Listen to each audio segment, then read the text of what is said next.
Allaha xatir, önəmli budur. Allaha xatir hazır olun, əməli icra eləməyə hazır olun. Allaha xatir. Ki biz ona dini termində ixlas deyirik ona. Və ən yüksək mərtəbə də odur, ən ağır mərtəbə də odur. Bütün ibadətlərin içərisində, bütün əməllərin içərisində ən ağırı, ən çətini ixlaslı olmaqdır.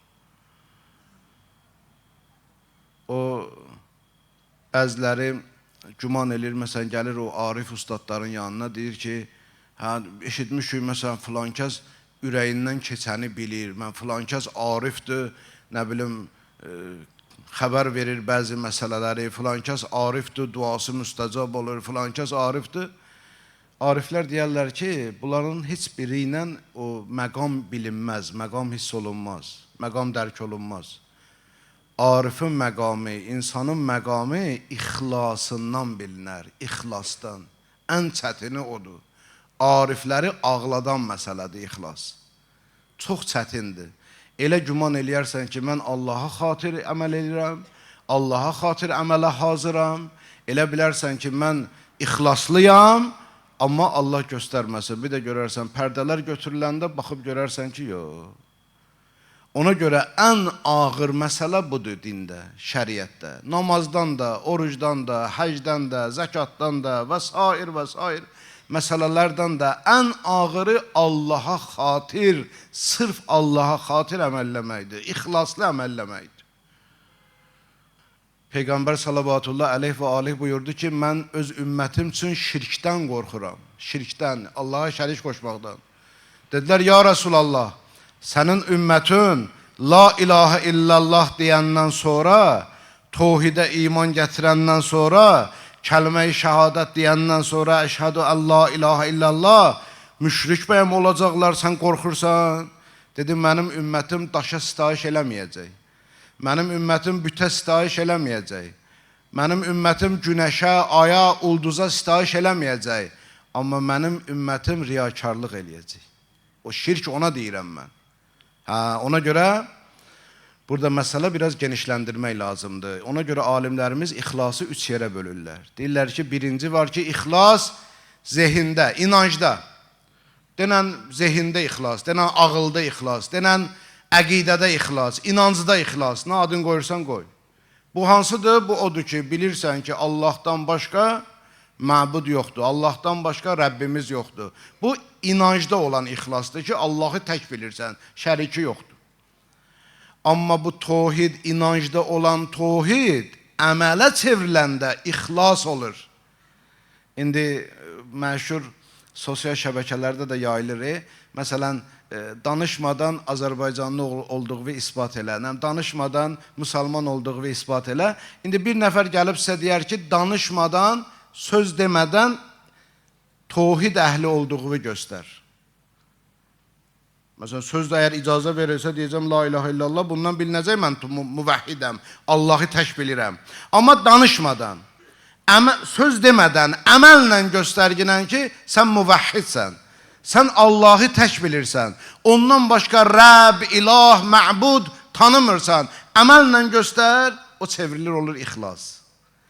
Deməli, əməldə tohid ixlasdır, inancda tohid la ilahə illallahdır.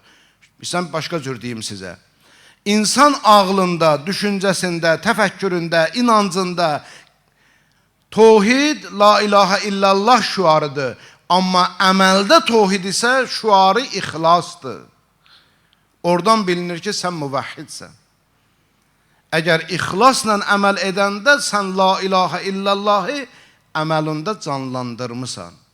Bir də var deyərlər ki, ürəkdə ixlas. Ürəkdə ixlas da odur ki, Allahdan başqasını oradan çıxardırsan. Mən bunun adını qoyuram məhəbbətdə ixlas. Həmişə belə deyirəm, asan da olsun. Ürəkdə ixlas, sevgidə ixlas. Yəni sevgi, məhəbbət yalnız və yalnız Allaha olur. İndi biri deyər ki, mən onda ata-anamı sevməyim, yox, sev, amma Allaha xatir sev. Allah buyurub ata-ananı sevmək lazımdır. Allah buyurub ailəni sevmək lazımdır. Allah buyurub övladını sevmək. Allah buyurub vətəni sevmək, Allah buyurub torpağını sevmək, Allah buyurub insanlara sevgi göstərmək. Bəli, bu Allah sevgisidir, bu ayrılmır ondan. Allah sevgisinin misallarıdır bunlar. Amma xalis, İxlas sevgidə, qəlbdə, ürəkdə ixlas budur. Sənin sevgin və məhəbbətin yalnız Allah və Allahın buyurduqlarını olur. Ondan başqasına sevgi olmur, məhəbbət olmur. İndi bunun əksi də, ixlasın əksi bilirsiniz də riyadır. Onun da əlamətləri var. Məsələn, insan, Allah şahiddir bu sözümə, mənim sizlə işim yoxdur. Mən özüm üçün, özümə, bu sözləri özümə deyirəm. Hərə də bu sözü özünə desin. Özünə, sanki biz özümüzə xütbə eləyək elə birinci. Həzrət Əlinin bir sözü var, deyir, istəyirsən ki, riyanı tanıyasınız, riyanın 3 əlaməti var. Biri odur ki, insanlar onu görəndə fəal olur. İnsanların qabağında iş görəndə fəal. İndi hər kəs bu Həzrət Əlinin dediyi bu meyarları götürsün, özü üçün tətbiq eləsin də özünə. Bizim xoşumuz gəlir də başqasının başlayıb imtihan eləməyə. Yox, özüm, mən özüm. İnsanların görəndə fəal olur. Tək olanda tənbəl olur. Məsələn, insanların qabağında dəstəmaz olanda Allahümmə qəşşini bir rəhmətikə, ya Allahümmə bəyyiz vəcihi. Amma tək olanda, durum dəstəmaz alsaydım. İnsan içində namaz qılanda maşallah, hərflərin məxaricin elə düzgün deyir ki, elə məsciddən o tərəfə də səsi gəlir, əlhamdülillah. Amma özü tək namaz qılanda başqa cür qılır. Ağa deyir ki, meyar budur, ölçü budur. İnsanların qabağında başqa cürdür, təklikdə başqa cür. Orada fəaldır, burada tənbəldir. Orada çalışqandır, burada... Üçüncü əlaməti nədir? Ağa buyurdu ki, üçüncü əlaməti budur ki, xoşlayır ki, sevir ki, hər işdə onu tərifləsinlər. Sən nə yaxşı danışdın, sən nə yaxşı xütbə elədin, sən nə yaxşı... Biri buna bunu deməyəndə həvəsdən düşür. Ağa deyir, əgər belə olsa, onda bilginən ki, bu riyanın əlamətləridir. Allah hifz eləsin, böyük bir alim var hal-hazırda İslam aləmində. Günlərin birində o söhbət elirdi. Dedi ki, mən qardaşımla 2 nəfər Nəcəfə getdik oxumağa. Nəcəfdə qədim dönəmdir, işıqlar yoxdur, lampa işığında dərs oxuyuruq, ibadət edirik, şam işığında falan.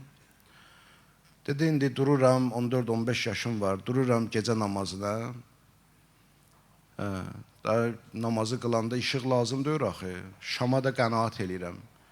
Kitab oxuyanda, yazı yazanda lazımdır. Amma namaz qılanda bilirəm, möhür hara qoymuşam, səccadənin üstündə namaz qılımdır. Ona görə şamı da yandırmamışam, elə qaranlıq otaqda gecə namazı qılıram. Deyir, namazı qılırdım. İndi gecə namazı bilirsiniz də, 4-2 rükət, 2 rükət, 2 rükətdir fasilələrlə də. Yəni fasilə o mənada ki, 2 rükəti tamamlayırsan, sonra 2 rükət, tamamlayırsan, sonra 2. 11 rükət bütöv deyir ki, sonra 2 rükət şəf namazı, 1 rükət vitir namazı. Deyir, 2 rükət gecə namazını qılırdım.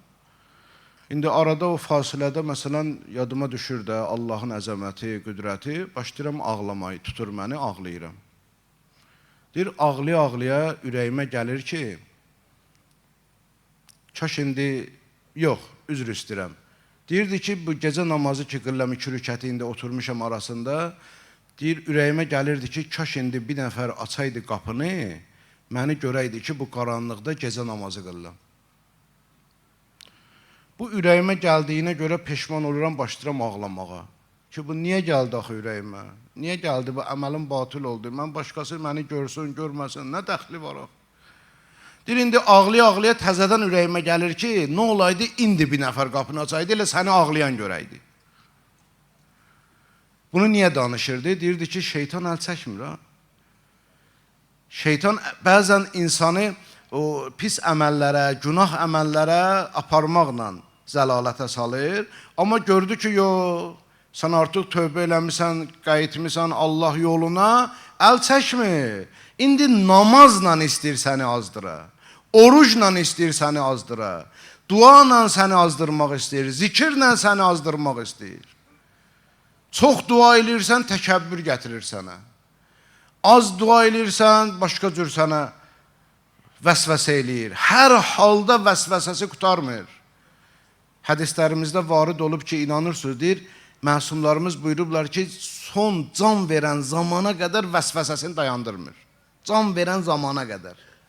Ona görə məsum imamların tövsiyəsi var. Deyir, bu gün yaşayarkən ədilə duası var. Məfatihdə var, taparsınız. Ədilə duası. Deyir, bu duanı, ədilə duasını çalışın, daim oxuyun, muvazib olun. Muvazib yəni daim oxumaq. Gündə bir dəfə, indi eyb yoxdur, həftədə bir dəfə oxu. Amma muvazib ol, daim ol. Davamlı oxu. Məsum imamlar deyir ki, bu ədilə duası nədən ötürüdür? Ədilə, o can verən zaman